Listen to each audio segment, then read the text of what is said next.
Hello everyone, welcome to Lacha cooking channel.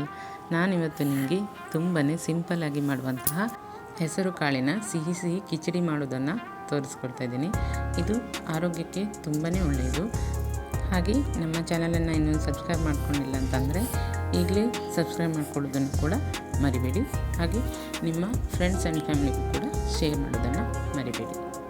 ಬನ್ನಿ ನೋಡೋಣ ಇದನ್ನು ಹೇಗೆ ಮಾಡೋದು ಅಂತ. ಮೊದಲಿಗೆ ನಾನಿಲ್ಲಿ ಒಂದು ಪಾತ್ರೆಯನ್ನು ತಗೊಂಡಿದ್ದೀನಿ. ಅದಕ್ಕೆ ಹೆಸರು ಕಾಳನ್ನು ಸೇರಿಸ್ಕೊಳ್ತಾ ಇದ್ದೀನಿ. ಇದನ್ನು ಸುಮಾರು ಒಂದು 4 ರಿಂದ 5 ತಾಸು ನಾನು ನೆನೆ ಹಾಕಿ ಇಟ್ಕೊಂಡಿದ್ದೆ. ಇಲ್ಲಿ ನಾನು 3 ಗ್ಲಾಸಷ್ಟು ಹೆಸರು ಕಾಳನ್ನು ಸೇರಿಸ್ಕೊಂಡಿದ್ದೀನಿ. ನೆಕ್ಸ್ಟ್ ಇದಕ್ಕೆ ನಾನು 3 ಗ್ಲಾಸಷ್ಟು ನೀರನ್ನು ಸೇರಿಸ್ಕೊಂಡು ಅದನ್ನು ಕುದಿಯೋಕ್ಕೆ ಬಿಡ್ತೀನಿ. ಸುಮಾರು 10 ರಿಂದ 15 ನಿಮಿಷ ಈ ರೀತಿಯಾಗಿ ಕಾಳುಗಳನ್ನು ಚೆನ್ನಾಗಿ ಬೇಯಿಸ್ಕೊಳ್ಬೇಕು. ಅದು ಮೆತ್ತಗಾಗಿ ಬೆಂದಿರಬೇಕು.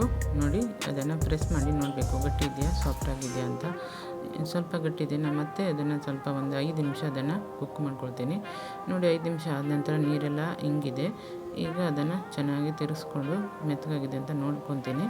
ನೆಕ್ಸ್ಟ್ ಅದಕ್ಕೆ ನಾನು 1 ಕಪ್ಪಷ್ಟು ತೆಂಗಿನ ತುರಿಯನ್ನು ಕೂಡ ಸೇರಿಸ್ಕೊಳ್ತಾ ಇದ್ದೀನಿ. ಇದಕ್ಕಿಂತ ಜಾಸ್ತಿ ಕೂಡ ಬೇಕಿದ್ರೆ ಸೇರಿಸ್ಕೊಳ್ಬೋದು. ನಾನಿಲ್ಲಿ 1 ಕಪ್ಪಷ್ಟನ್ನೇ ಸೇರಿಸ್ಕೊಂಡಿದ್ದೀನಿ. ಇದನ್ನು ಕೂಡ ಚೆನ್ನಾಗಿ ಅದ್ರ ಜೊತೆ ಮಿಕ್ಸ್ ಮಾಡ್ಕೊಳ್ತೀನಿ. ನೆಕ್ಸ್ಟ್ ಅದಕ್ಕೆ 1.5 ಕಪ್ಪಷ್ಟು ಬೆಲ್ಲವನ್ನು ಕೂಡ ತುರಿದು ಸೇರಿಸ್ಕೊಳ್ತೀನಿ. ಈ ರೀತಿ ಬೆಲ್ಲವನ್ನು ಸೇರಿಸಾದ ನಂತರ ನಾನು ಅದನ್ನು ಮತ್ತೆ ಚೆನ್ನಾಗಿ ಒಂದು 2 ನಿಮಿಷ ಮಿಕ್ಸ್ ಮಾಡ್ಕೊಳ್ತೀನಿ. ಇದರ ಜೊತೆಗೆ ಏಲಕ್ಕಿ ಪುಡಿಯನ್ನು ಕೂಡ ನೀವು ಹಾಕ್ಕೊಳ್ಬೋದು. ಅದು ಕೂಡ ಫ್ಲೇವರು ತುಂಬಾ ಚೆನ್ನಾಗಿರುತ್ತೆ.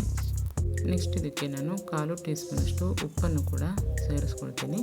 ಉಪ್ಪನ್ನು ಸೇರಿಸಾದ ನಂತರ ಇನ್ನೊಮ್ಮೆ ಚೆನ್ನಾಗಿ ಮಿಕ್ಸ್ ಮಾಡ್ತೀನಿ ನಾನು ಅದನ್ನು.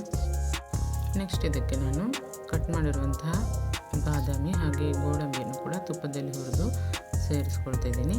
ಇದ್ರ ಜೊತೆಗೆ ನೀವು ದ್ರಾಕ್ಷಿನೂ ಕೂಡ ಇದ್ದರೆ ಆ್ಯಡ್ ಮಾಡ್ಕೊಳ್ಬೋದು. ನಾನಿಲ್ಲಿ ಇದನ್ನು ಚೆನ್ನಾಗಿ ಮಿಕ್ಸ್ ಮಾಡಿ ನೆಕ್ಸ್ಟ್ ಅದಕ್ಕೆ ನಾನು ಬ್ಲ್ಯಾಕ್ ಗ್ರೇಪ್ಸ್ ಕೂಡ ಸೇರಿಸ್ಕೊಂಡಿದ್ದೀನಿ. ಈ ರೀತಿ ಎಲ್ಲವನ್ನು ಸೇರಿಸಾದ ನಂತರ ಅದನ್ನು ಚೆನ್ನಾಗಿ ಮಿಕ್ಸ್ ಮಾಡ್ಕೊಳ್ತೀನಿ. ನೆಕ್ಸ್ಟ್ ಅದಕ್ಕೆ ಶೇಂಗಾವನ್ನು ಕೂಡ ನಾನು ಹುರಿದು ಸಿಪ್ಪೆನ ತೆಗೆದು ಸೇರಿಸ್ಕೊಳ್ತಾ ಇದ್ದೀನಿ. ಈ ಶೇಂಗಾವನ್ನು ಸೇರಿಸೋದ್ರಿಂದ ನೀವು ಕಿಚಡಿ ತಿನ್ನುವಾಗ ಅದು ಕ್ರಿಸ್ಪಿಯಾಗಿ ಬಾಯಿಗೆ ಸಿಗುತ್ತೆ. ಹಾಗೆ ಟೇಸ್ಟ್ ಕೂಡ ತುಂಬಾ ಡಿಫ್ರೆಂಟಾಗಿ ಚೆನ್ನಾಗಿರುತ್ತೆ.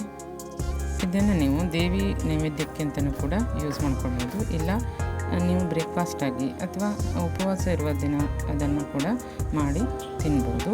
ಹಾಗೆ ಈ ರೆಸಿಪಿಯನ್ನು ನೀವು ಕೂಡ ಮನೆಯಲ್ಲೊಮ್ಮೆ ಟ್ರೈ ಮಾಡಿ ಅಂತ ಹೇಳ್ತಾ, ನಮ್ಮ ವಿಡಿಯೋ ಇಷ್ಟವಾದರೆ ದಯವಿಟ್ಟು ಒಂದು ಲೈಕ್ ಮಾಡೋದನ್ನು ಕೂಡ ಮರಿಬೇಡಿ. ಹಾಗೆ ಕಾಮೆಂಟ್ ಮಾಡಿ ತಿಳಿಸಿ ನಿಮ್ಮ ರೆಸಿಪಿ ಹೇಗೆ ಬಂತು ಅನ್ನೋದನ್ನು ಕೂಡ. ಹಾಗೆ ಮತ್ತಷ್ಟು ಹೊಸ ರೆಸಿಪಿಯೊಂದಿಗೆ ಸಿಗೋಣ. ಧನ್ಯವಾದಗಳು.